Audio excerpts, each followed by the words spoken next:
I was born in Awaz, Iran. In 1996, I got the flu. It was a Friday afternoon. I realized a transformation was about to happen within me. I wasn't sure what it was. Suddenly, thoughts of death crossed my mind. I called my wife and told her I felt like I was going to die. I asked her to bring the children to me. My wife thought I was delusional. I insisted and asked her to gather the kids. I have 4 daughters. My daughters gathered around me, and my wife was also present.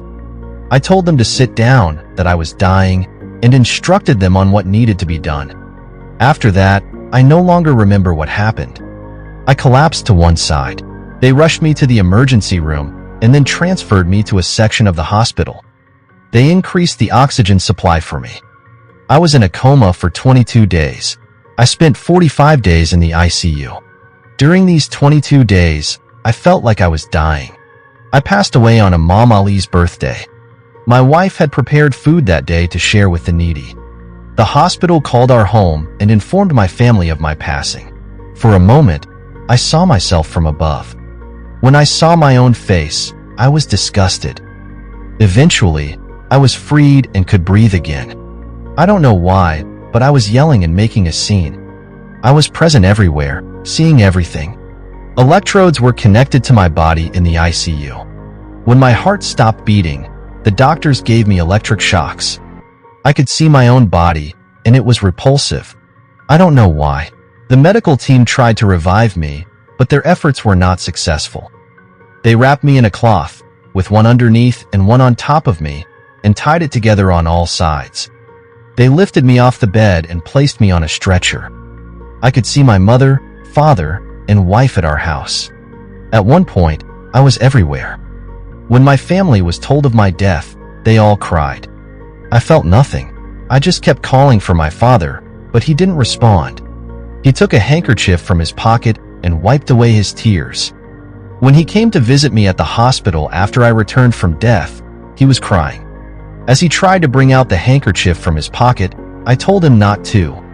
He asked why, and I said, "You're trying to bring out a white handkerchief from your pocket which is white, and at one corner of it, there's a hanging knot." My father was very puzzled. He said, "Muhammad, when you were in a coma and not with us, your mother prepared this handkerchief for me. How did you see it?" I told him, "My soul saw it." At that moment, my father thanked God.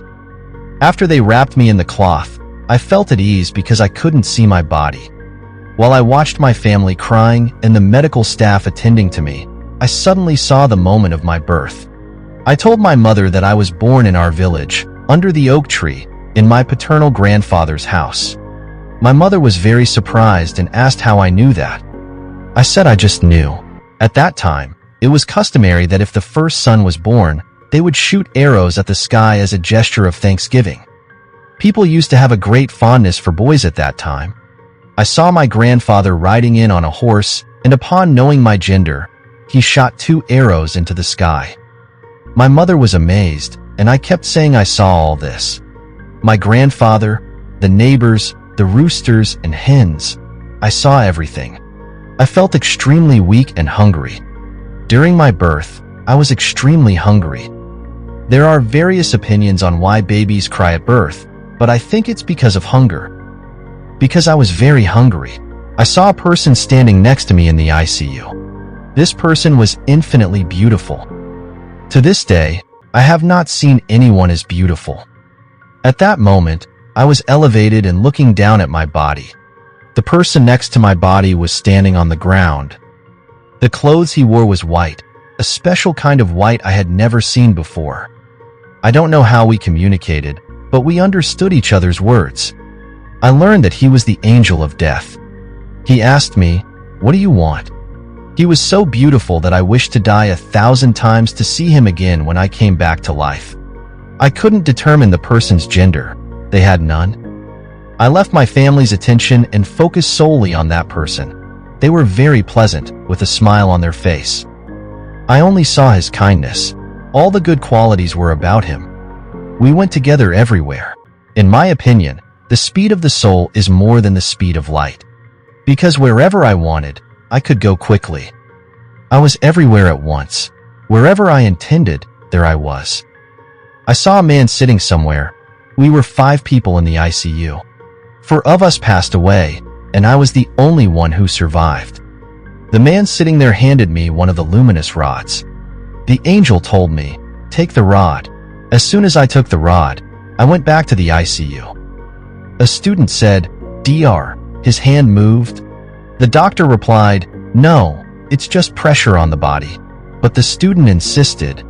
His hand moved again. They placed me next to one of the beds on a stretcher. They connected me to a monitor, and my heart was beating. One of our acquaintances, who was looking at us through a window, said they saw a nurse crying, another one smiling, and one of them sending blessings. Sending blessings is a way of praying for blessings to be upon the Prophet of Islam and his family. When I asked what happened, they said a person had come back to life after an hour. Can that be possible? The nurse confirmed it, stating that he had a heartbeat. They moved me to bed number 5. My brother, who was always at the hospital, called our family to inform them of my revival. Due to the loud commotion, they didn't notice the ringing of the phone. Our neighbor came to our house and asked why we were not answering the phone. They said the hospital had called and reported that Muhammad had come back to life. My family was overjoyed. After coming back to my body, I fell from a height onto it. At the same moment, when the student saw my hand move, I saw the angel who was present leave. I wanted to go with him, but he said, "No. You stay. You still have work to do in this world." I was very upset. I wanted to go with him, but he wouldn't take me. He possessed all the good qualities within himself.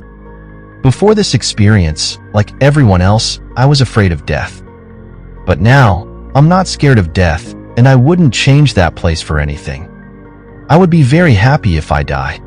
I always pray to pass away before my wife, because I consider her the pillar of my home. Don't think that you should commit suicide now. We have to die a natural death. I believe that someone who ends their life doesn't see the beautiful things in that world, and their situation is very bleak. They gave me a gift after retirement. For living in this world, God gives us a gift. That gift is death. Death is a gift from God to his servants. Someone who steals in this world won't see the beauties I saw. We shouldn't be judged harshly. I will never forget this experience. Only those who have experienced it will understand my words.